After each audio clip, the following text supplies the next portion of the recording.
I have given an amendment to the motion moved by the Honourable Minister. Sir, this is a very important bill concerning the future generation of the country.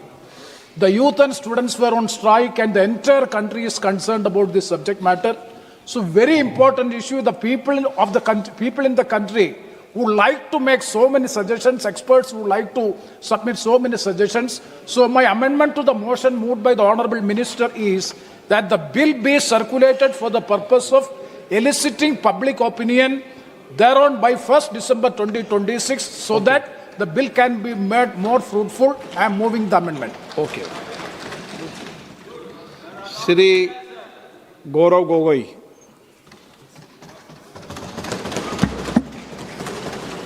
धन्यवाद अध्यक्ष महोदय।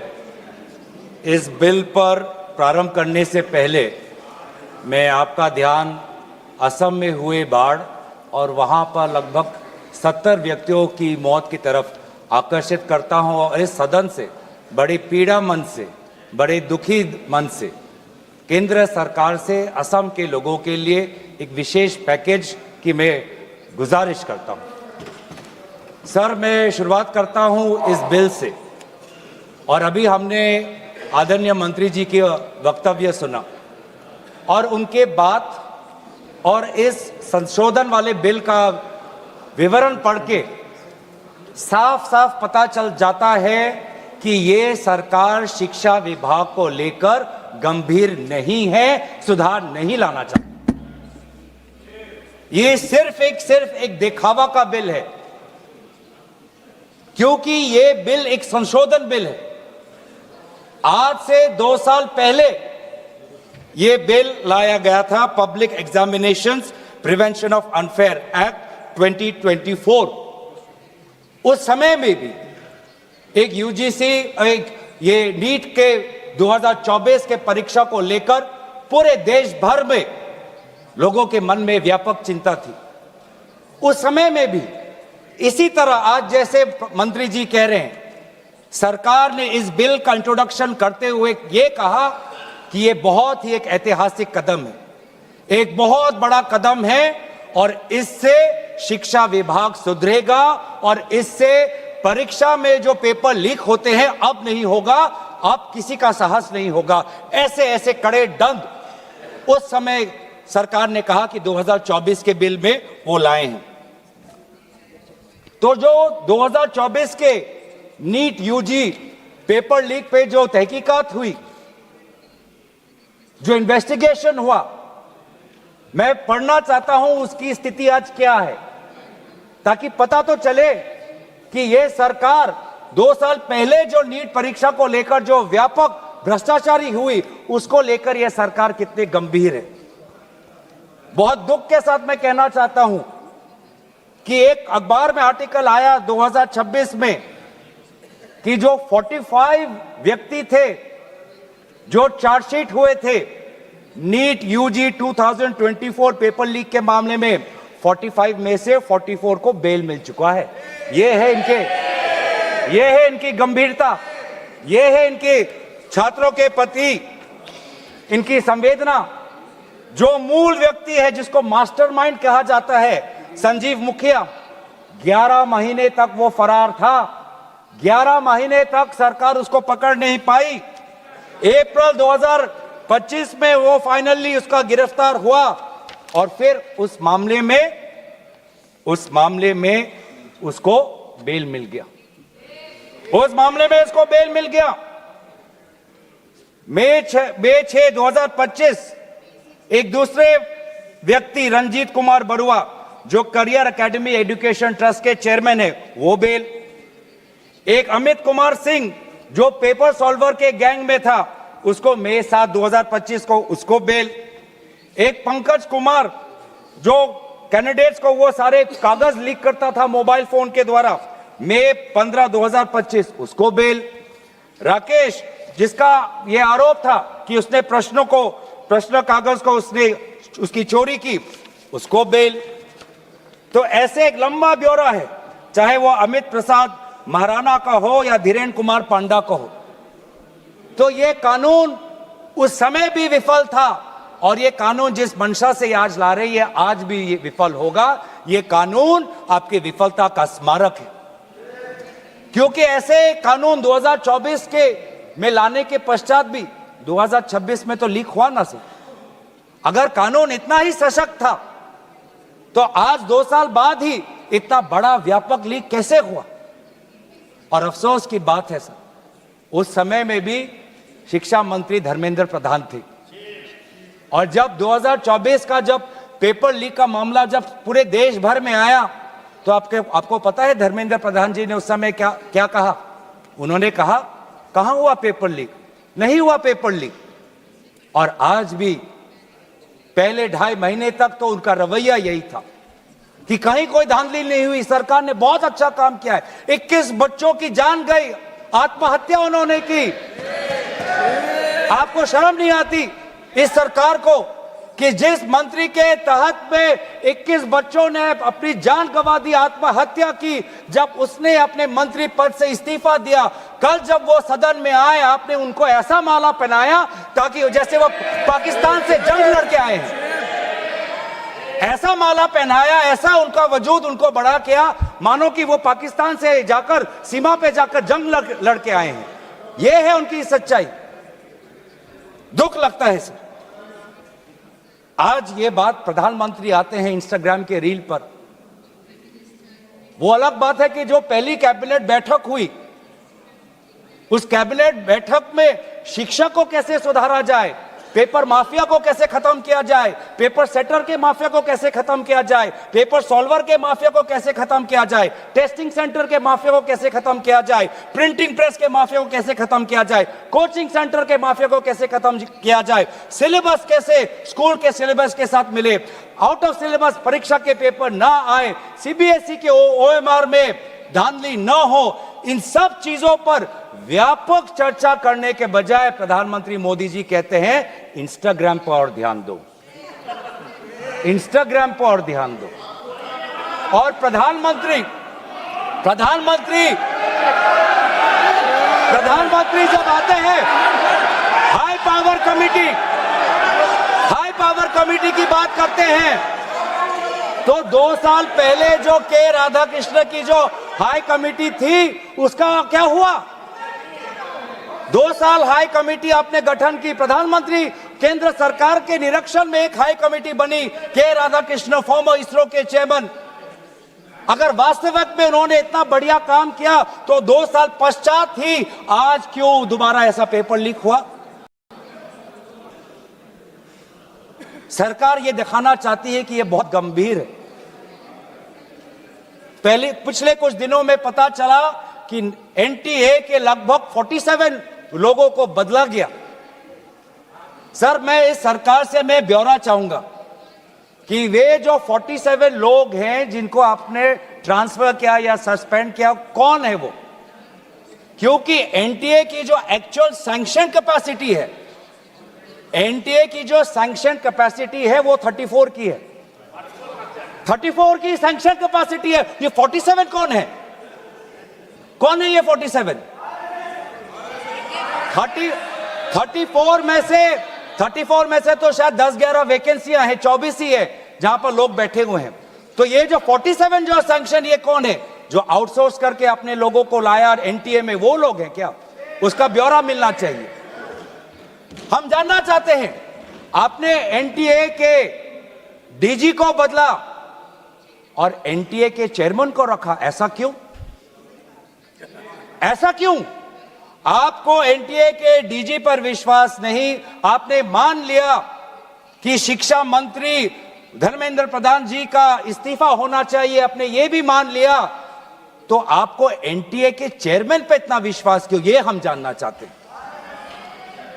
सुनाई दे रहा होगा sir, एक विशेष संगठन के साथ जुड़े हुए हैं, उसका ब्यौरा देख लीजिए, एनटीए के चेयरमैन का ब्यौरा देख लीजिए। इससे पहले वह मध्य प्रदेश के पब्लिक सर्विस चेयरमैन के वो कमीशन के चेयरमैन थे, और उस समय में भी धांधली हुई,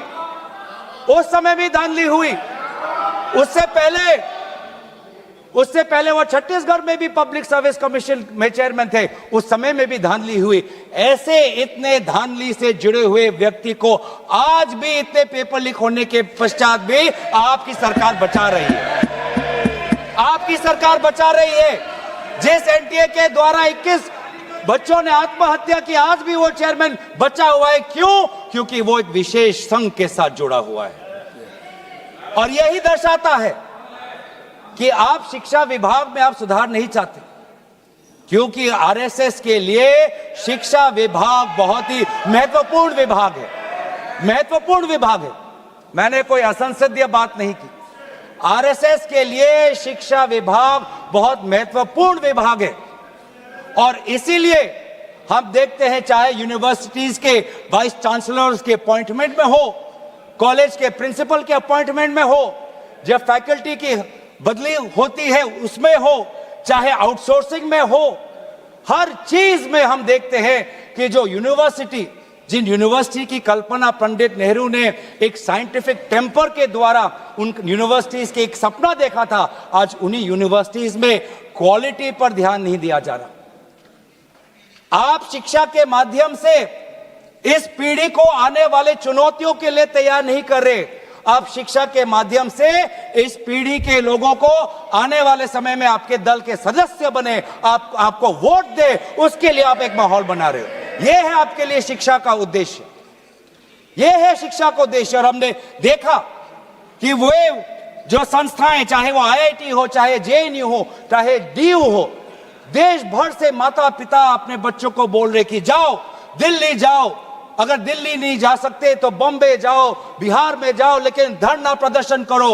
आज शिक्षा की बात है, आपको अपना भविष्य आपको बचाना है। मैं नहीं जा सकता पर मेरी आशीर्वाद तुम्हारे साथ है। एक मां ने एक आशीर्वाद के साथ अपनी बेटी को भेजा, एक बाप ने अपने बेटे के पीठ पे थपथपाकर उसको जंतर मंतर पे भेजा। और डीयू, आईआईटी, जेएनयू कहती है आप मत जाओ, छात्रों को कहती है अगर आप जाओगे तो आपके करियर पर प्रभाव बन सकता है। यह है शिक्षा की संस्थाएं। ऐसे हम आने वाले चुनौतियों के लिए हम भारत का निर्माण करेंगे, अपने युवाओं को हम उनको ताकत देंगे। इसीलिए अगर एक बात इस पूरे घटनाक्रम से निकलती है वो ये है कि आज शिक्षा में इस बिल से, जिसमें आपने पेनल्टीज बढ़ा दिए, पनिशमेंट बढ़ा दिए, इससे हमारा शिक्षा विभाग नहीं सुधरेगा। राहुल गांधी जी बार बार कहा कि धर्मेंद्र प्रधान जी सिर्फ एक मुखौटा है आपके शिक्षा विभाग का। आपकी शिक्षा के प्रति जो आपकी जो नीति है वो सिर्फ उसका एक चिन्ह है, एक सिंबल है। उनके हटने से भी शिक्षा में सुधार आएगा। आज भी ना बच्चों को विश्वास आता है इस बात पर, ना हमें इस बात पर विश्वास है। लेकिन इसके पश्चात भी आज शिक्षा पर बातचीत हो रही है, आज शिक्षा को लेकर धरना हो रहा है, आज शिक्षा को लेकर जंतर मंतर में हजारों की तादाद पर लोग इकट्ठित हुए हैं। आज शिक्षा के विषय पर सारे दल संगठन सब ने अपने अपने प्रदेशों में, चाहे महाराष्ट्र में हो, चाहे यूपी में हो, चाहे बिहार में हो, चाहे पश्चिम बंगाल में हो, चाहे या असम में हो, सब जगह विभिन्न राजनीतिक दल संगठन और इन दल संगठन से अलग सारे युवा सड़क पे आ गए। सब ने अपने शिक्षा की मांग की। और क्यों मांग की? उनके दुख को पहले हमें समझना चाहिए, उनके पीड़ा को हमको समझना चाहिए, वो उनके अंदर जो नाराजगी है उस बात को हमें समझना चाहिए। नहीं तो किसी का इतना साहस नहीं कि सड़क पे आके गर्मी बारिश, सड़क पे सोना, पुलिस की लाठी खाना, दिन दिन भूख हड़ताल पे रहना, सबकी इतनी साहस नहीं है। ये साहस कहां से आता है? ये साहस आता है उस दर्द से, जिस दर्द में अपने भविष्य को लेकर वो विवश हैं, जिस दर्द में अपने देश के भविष्य को लेकर वो विवश है, जिस दर्द को वो आज के समाज में उसको व्यक्त भी नहीं कर सकते, सरकार से सवाल भी नहीं पूछ सकते। और बहुत ही बढ़िया एक व्यक्ति ने इस पूरे जो दर्द है, इस दर्द के बारे में बात करते हुए गोपाल दास नीरज के गीत की बात करता है। वो व्यक्ति जिस व्यक्ति से राहुल गांधी जी मिलने गए, उसने कहा, उसने हमें याद दिलाया कि नीरज की वो पंक्तियां, स्वप्न झरे फूल से, मीत चुबे शूल से, लुट गए सिंगार सभी, भाग गए बबूल से, और हम खड़े खड़े बहार देखते रहे, कारवां गुजर गया गुबार देखते रहे। ये बच्चों की वो दुख है। क्या करें, हमारे पास पैसे नहीं है इतने कि हम पेपर खरीद पाए। 30-30 लाख का पेपर हमें खरीदने के पास, हमारे पिताओं के पास इतने सामर्थ्य नहीं है। वो दुख है, वो नाराज है, और इसीलिए जब वो दुख से वो लड़ नहीं पाते तो आत्महत्या पर आ पड़ते। और एनसीआरबी में सर, आज देश की ये व्यवस्था, देश की असली ये है कि आज एनसीआरबी में, नेशनल क्राइम रिकॉर्ड्स ब्यूरो में, ये भी एक कारण है कि आत्महत्या हुई क्योंकि वो बच्चा एग्जाम में फेल हुआ। ऐसा भी एक कारण आ गया है। बच्चों की आत्महत्या, छात्रों की आत्महत्या लगभग 1 लाख से ऊपर बढ़ चुकी है। 1 लाख से ऊपर, जिसमें से 2000 ने तो साफ साफ कहा है, 2400 ने साफ साफ कहा है कि मैं फेल हो गया और इसीलिए मैं सुसाइड ले रहा हूं। बहुत लोग, बच्चों ने फैमिली, पारिवारिक कारण से, फैमिली रीजन से वो आत्महत्या उन्होंने की। लेकिन इसके पश्चात भी वे युवा आए, वो चाहे गुजरात से हो, वो चाहे महाराष्ट्र से हो, चाहे विदेश से हो, चाहे दक्षिण भारत से हो, महाराष्ट्र से, वो सब आए। और जब वो आए और दिल्ली की गर्मी, दिल्ली के बारिश से जब वो, जो उन्होंने उसमें जो दर्द है, उसमें जो संघर्ष है, उस संघर्ष को याद करते, उस संघर्ष को झेलने में उन्होंने याद किया सावित्री बाई फुले को। वे लड़कियां जो आई थी, ऐसे बहुत लड़कियां थी जिन्होंने रील पे कहा कि मैं अपने माता पिता को बिना बोले में जा रही हूं क्योंकि मुझे लड़ना है। ऐसे भी लड़कियां थी जिन्होंने कहा कि मैं छात्र नहीं हूं, मैं काम करती हूं, लेकिन मैंने भी कुछ साल पहले नीट का परीक्षा दिया था, मैं पहले अटेम्प्ट में मेरा पेपर लीक हो गया, कितना मानसिक मेरे पे दबाव बना मैं खुद समझ सकती हूं। आज अगले पीढ़ी के साथ, जिस समय मैं खड़ी नहीं हो पाई, मैं बाहर नहीं आ पाई, लेकिन आज अगले पीढ़ी के साथ मैं खड़ा होना चाहती हूं, मैं जाऊंगी आज। ये सब वहां पे आए क्यों? क्योंकि उन्होंने इतिहास को याद किया कि जिस प्रकार से सावित्री बाई फुले हो या फातिमा शेख हो, जिस प्रकार से समाज ने उन पर उत्पीड़न किया, लेकिन वो कभी भी अपने बाग से हटे नहीं। युवा लोग आए, एक लड़का था हरे शर्ट में, वो पुलिस को बोल रहा कि आ मार, मुझे मारो, मारो सर मारो। उसमें वो भगत सिंह का जज्बा हमें दिखाई दिया। हमेशा उसने हाथ नहीं उठाया, उसने खाली बोला कि मारो, क्योंकि ये थी लोगों की और युवाओं की ताकत कि अब वो डर उनसे चला गया, डर खत्म हो गया, डर गायब हो गया। लाठी है, दर्द होगा, रात को सोने में मुश्किल होगी, लेकिन सब लोग कह रहे थे कि कुछ नहीं होता, अगर शिक्षा के लिए, अपने भविष्य के लिए अगर मुझे 2-3 लाठी भी खानी पड़ेगी तो मैं लाठी खाने जाऊंगा। ऐसे भी लोग थे जो 20 जुलाई के रात को आए। वो 20 जुलाई के सुबह नहीं थे, 7 बजे नहीं थे, 4 बजे दोपहर को नहीं थे, वो रात को 10 बजे आए। क्यों? कि उनको दुख हुआ। उन्होंने रील में देखा कि किस प्रकार से पुलिस वालों ने बच्चों पर हाथ उठाया और उन्होंने बोला कि चलो मैं भी एक लाठी खाने जाऊंगा। यह है हमारा युवा शक्ति। मैं इस सदन से भारत के युवा समाज को मैं नमन करता हूं, आभार प्रकट करता हूं, शुभकामनाएं मैं देता हूं, धन्यवाद देना चाहता हूं कि आपने हमें दोबारा याद दिलाया कि लोकतंत्र का मतलब क्या है। आपने दोबारा हमें याद दिलाया कि सवाल पूछना आप सबका, हमारा सबका मौलिक अधिकार है। हमने वो भी देखा उस मध्य प्रदेश से आए हुए आदमी को जिसके सर पर खून निकल रहा था। क्यों? क्योंकि कांटों से भरा हुआ एक डंडा उसके सर पर पड़ा और उसने तब भी वो पीछे नहीं हटा। खून से लथपथ उसका चेहरा, उस समय भी पुलिस को ललकार रहा था कि देखो ये लोकतंत्र है, लोकतंत्र में जनता जनार्दन है, जनता प्रजा राजा होता है। ये है वहां की उस ताकत। बहुत लोग कहते हैं कि बहुत से गलत शब्द भी उस सभा में, जंतर मंतर में किए गए। मैं उन गलत शब्दों का जो मर्यादा से बहुत दूर है, अमर्यादित है, उन शब्दों का समर्थन नहीं करता, लेकिन उन शब्दों के बारे में भी याद करना चाहिए जो बाकी बच्चों ने हमें याद दिलाया। किसी एक बच्चे ने याद दिलाया वसीम बरेली की कविता, जिसमें लिखा है, जो उसूलों पर आंच आए तो टकराना जरूरी है, जिंदा हो तो जिंदा नजर आना जरूरी है। ये हैं बच्चे, ये है वो बच्चे और जो अलग अलग प्रदेश से आए हैं। मैं धन्यवाद देना चाहता हूं कि इन्होंने अपनी इंसानियत दिखाई। हर वो बेटी जो वहां जाती थी वो कहती थी कि ये जंतर मंतर, ये ऐसा एक जगह बन गया है जहां पर मैं अपने आप को सुरक्षित महसूस करती हूं। जब पुलिस की लाठी आती है तो कोई अनजाना व्यक्ति, कोई अनजाना उसके सामने आकर अपने शरीर से उस लड़की को बचाता है, डंडा उसके लड़के के शरीर पर पड़ता है, वो लड़का कहता है कि इस उंगली से मैंने पिछली बार कमल पर वोट डाला, आज इसी उंगली को कमल के पुलिस ने तोड़ डाला। ये है उनका साहस। आज समाज, मैं पूरे छात्र के साथ पूरे समाज को भी मैं धन्यवाद करना चाहता हूं।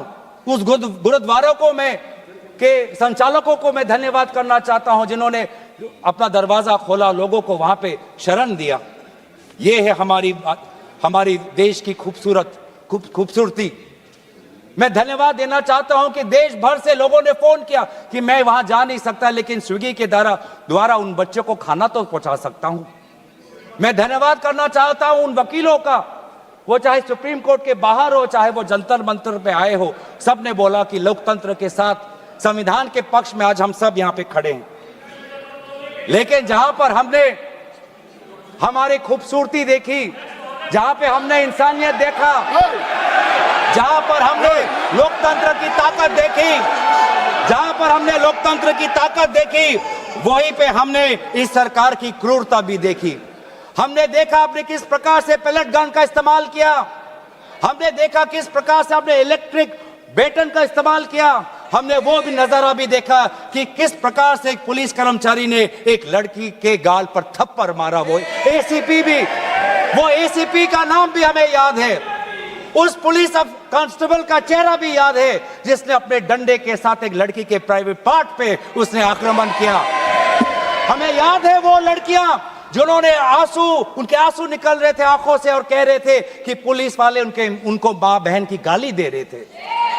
हम भूलेंगे नहीं वो बच्चियों जिन्होंने कहा कि मेरे पीठ पे जो कपड़े थे उन कपड़ों को इस पुलिस ने फाड़ दिया। ये है असलियत। और इसीलिए बार बार हम मांग कर रहे हैं कि किसने आदेश दिया, वो आदेश कहां से आया कि पैलेट गन का इस्तेमाल हो, किसने आदेश दिया, किसने आदेश दिया कि आंसू गैस का इस्तेमाल हो, किसने आदेश दिया कि लाठी पैरों पे नहीं लाठी सर पे पड़नी चाहिए, किसने वो आदेश दिया। और इसीलिए बार बार राहुल गांधी जी ने भी चिट्ठी लिखी है और आज भी हम देखते हैं कि अब सारी हम बातें कर रहे हैं। आज इस सदन में, इस सत्र में इस विषय पर भाग इसलिए लेना चाहते हैं क्योंकि हम सरकार से जवाब चाहते हैं और विशेष रूप से गृह मंत्री से जवाब चाहते हैं। गृह मंत्री से हम जवाब चाहते हैं। मेरा कहना है सर, गृह मंत्री से हम जवाब चाहते हैं। यहाँ पर बैठे हैं सर, आज ये बिल क्यों आया है, ये बिल क्यों आया है, ये बिल क्यों आया है, ये बिल क्यों आया है समझना चाहिए। ये बिल इसलिए आया है कि गृह मंत्री के द्वारा भेजी हुई पुलिस लोगों के हौसले को कुचल नहीं पाई, इसीलिए ये बिल आया है। आपने उस धरना को खत्म नहीं कर पाया, इसलिए ये बिल आया है। हमने देखा ना सिर्फ दिल्ली में, बिहार में आपने AK-47 का इस्तेमाल किया। ये नौबत है। हमने इसीलिए मैं लोगों का धन्यवाद करना चाहूंगा और धरना प्रदर्शनकारी के साथ है जिन्होंने एक और हमें बहुत ही खूबसूरत गीत याद दिलाया, दिनकर का। अब जो सिर पर आ पड़े नहीं डरना है, जन्म है तो 2 बार नहीं मरना है। ये जो लोगों ने आज जो संदेश दिया है लोकतंत्र में, दोबारा उन्होंने आज हमारे ऊर्जा जो दी है, इसके लिए सारे विपक्षी दल, हम भारत के युवा समाज के साथ है, छात्र समाज के साथ है, वे सारे जिन्होंने संघर्ष किया उनके साथ है। और आज भी अब चाहते हैं कि गृह मंत्री आए और सदन के अंदर बोले कि क्यों आपने पुलिस के द्वारा बच्चों पर ये दुर्व्यवहार किया, बच्चों के पर आपने आक्रमण किया और बच्चों के साथ आज उनके आंसू निकलते हमने देखने पड़े। इन सभी बातों के साथ मैं अपने वाणी को विराम देता हूं। धन्यवाद। सुश्री बांसुरी स्वराज।